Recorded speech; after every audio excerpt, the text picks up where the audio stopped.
Yang dikriminalisasi Rizik, saya. Tapi itu era Mulyono. Itu rezim Mulyono. Sekarang siapa? Prabowo. Oke, kita bahas Prabowo sekarang. Mau? Nggak ada tawar-menawar dengan saya, saudara-saudara. Kalau kalian membunuh saya, bunuh silakan. Kenapa? Karena saya orang yang sudah pernah mati berkali-kali, saudara-saudara. Tapi ingat, saya ingin sampaikan kepada Prabowo. Prabowo, jangan mau kau diatur-atur sama Mulyono. Jangan mau diatur-atur sama Jokowi. Kata-kata saya itu nggak salah. Saya udah bilang itu kan ada berapa tahun yang lalu. Muka polos, otak iblis.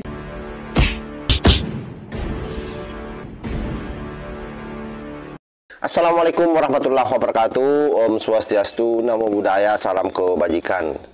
Ini ada narasi terbaru lagi dari Kang Bahar Smaiq ya. Ya bukan baru sih sebenarnya, cuma kita baru melek. Ternyata Bahar Smaiq itu sudah berkali-kali dimatikan.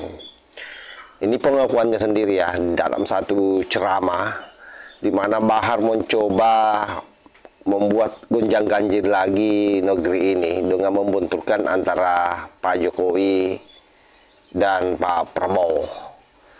Bayangkan kalau selama Pak Jokowi yang dianggap oleh Bahar Smaiq Mulyono menjadi presiden, itu katanya dia dikriminalisasi, padahal memang orang ini adalah kriminal.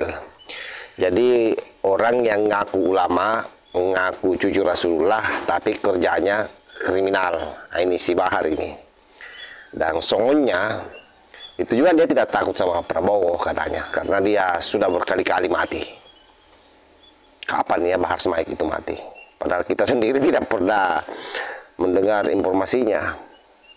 Nah, inilah salah satu cara Bahar Smaiq meyakinkan jamaahnya bahwa apa yang dia sampaikan itu sesuatu yang benar, yang harus diyakini oleh semua jamaah alias para kibing.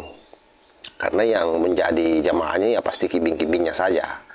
Orang yang waras pasti tidak mau menjadi jamaahnya orang-orang domolowi seperti ini. Nah, ini coba kita lihat seperti apa videonya sahabat ya. Nanti kita reaksi lagi. Ketika ini dilakukan saudara-saudara, maka tidak usah berbicara tentang toleransi, tidak usah berbicara tentang demokrasi. Ketika engkau mengikuti akhlak dan ajaran Nabi Muhammad yang engkau sebarkan di kampung-kampungmu, kelurahanmu, kecamatanmu, provinsimu, maka dengan sendirinya saudara-saudara, tanpa harus berucap saya nasionalisme, saya demokratis, saya ini, itu akan terjadi dengan sendirinya, karena demokrasi adalah bagian daripada ajaran baginda Nabi besar Muhammad sallallahu alaihi wasallam. Ini kalau di negara kita enggak. Di negara kita ngomongnya negara demokrasi. Ini negara demokrasi. Tapi perbedaan pendapat yang kita sampaikan, para ustadz, para dai, para kiai, para habaib, yang kita sampaikan dianggap provokasi. Katanya negara demokrasi. Katanya negara demokrasi. Tapi ketika kita menyampaikan kebenaran, Habib Rizik menyampaikan kebenaran. Habib Rizik di penjara, Habib Hanif di penjara, saya di penjara, kami semua dimasukkan penjara, berusaha untuk dibungkam agar tidak menyampaikan kebenaran. Sedangkan kalian berkata ini negara demokrasi. Saya sampaikan kepada kalian, hei kalian, demi Allah, kalian bisa penjarakan kami, bisa. Kalian penjarakan kami, bisa. Kalian borgol tangan kami, bisa. Kalian masukkan kami dalam bui, bisa. Kalian asingkan kami, bisa. Kalian mau halangi kami dari dunia luar, bisa. Penjarakan kami, borgol kami, bahkan kalau kalian bisa silahkan bunuh kami. Tetapi demi Allah, suara-suara kebenaran, suara-suara keadilan yang kami sampaikan untuk bangsa dan rakyat Indonesia tidak akan pernah bisa kalian padamkan dan penjarakan sampai hidup umur kalian, saudara-saudara. Kalian bisa memenjarakan saya, memborgol saya, tapi kebenaran-kebenaran yang saya sampaikan, Habib Rizik sampaikan, Habib Hanif dan para habaib, para kiai-kiai, yang Kiai Munawir sampaikan, yang Kiai, anak tahunya beliau ini suka begini. Kiai siapa? Kiai Nur Yakin, Allah, namanya luar biasa. Ya, Kiai Nur Yakin sampaikan kebenaran, cuma untungnya beliau nggak dikriminalisasi, itu aja. Yang dikriminalisasi Rizik, saya. Tapi itu era Mulyono, itu rezim Mulyono. Sekarang siapa? Prabowo. Oke, kita bahas Prabowo sekarang. Mau. Kalau takut bilang, anak berhenti, Beb. Takut. Jadi jangan tanggung-tanggung kalau mengundang anak ceramah, jangan tanggung-tanggung. Lanjut. Baik. Ini permintaan umat. Saudara-saudara, ceramah saya di Lampung kemarin, ceramah saya lagi di beberapa daerah setelah Prabowo dilantik menjadi presiden. Saya melihat dari pidato-pidatonya. Saya orang itu prasangka baik dulu dari pidatonya.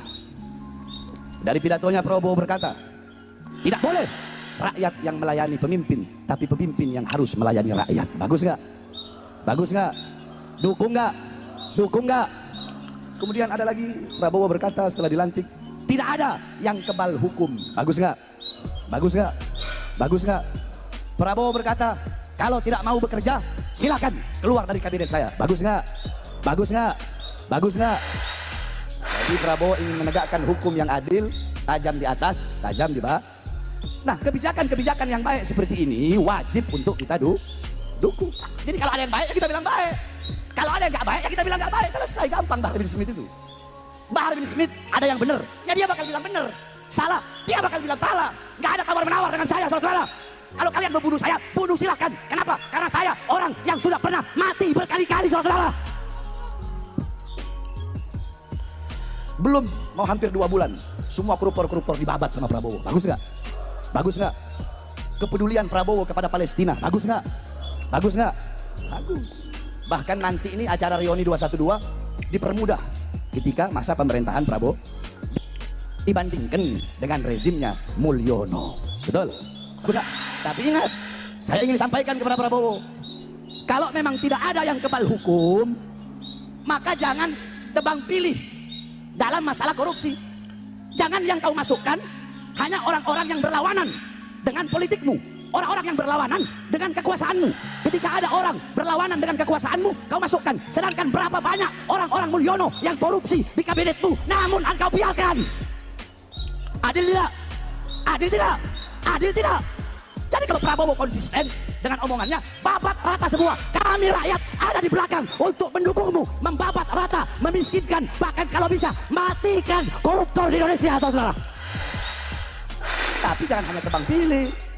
Giliran Tom Lembong cepet, giliran yang lain usut itu Mulyono itu. Prabowo, jangan mau kau diatur-atur sama Mulyono, jangan mau diatur-atur sama Jokowi. Karena dugaan saya dengan Jokowi memasukkan anaknya di dalam wakilnya Prabowo, itu adalah merupakan dinasti kekuasaan Jokowi yang ingin berkuasa sepenuhnya di negara kesatuan Republik Indonesia, saudara. Jadi kalau yang benar kita bilang benar, yang benar kita bilang benar, ada baiknya kita bilang baiknya. Dan itu nasihat saya. Itu nasihat saya. Oleh karenanya saudara-saudara sekalian, kita doakan, insya Allah Prabowo terlepas dari belenggu Jokowi. Prabowo terlepas dari belenggu-belenggu syaitan, terlepas dari belenggu-belenggu Mulyono, terlepas dari rantai-rantai politik yang membelenggunya. Mudah-mudahan Prabowo ke depan, ini kan kita belum, kita tidak bisa bilang Prabowo begini, belum, karena masih 2 bulan. Nanti nunggu setahun, kita lihat bagaimana kinerjanya. Baik-baiknya kita dukung, buruk-buruknya atau ada kebijakan-kebijakan yang menyengsarakan rakyat, tetap kita akan lawan sampai titik darah penghabisan. Tidak ada tawar-menawar, betul? Betul? Betul? Oleh karenanya hadirin sekalian yang dimuliakan oleh Allah Subhanahu Wa Taala, terakhir wasiat saya sebelum saya tutup. Pilpres sudah selesai, betul?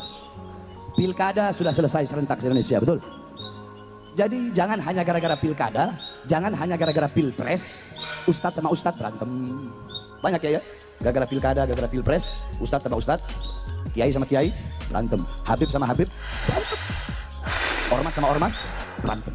Gara-gara pilkada, gara-gara pilpres, gara-gara politik. Padahal nanti kita lihat aja, mereka butuh sama kita kalau ada maunya saja, saudara-saudara. Dan ini bukan rahasia umum. Oleh karenanya pada saat ini dan di momen 212, mari kita rajut kembali tali persaudaraan kita, betul? Kita bersatu kembali. Tidak usah ada lagi saling menghina, saling mencaci, saling memaki, saling memusuhi. Udah, yang berlalu sudah berlalu, betul? Betul.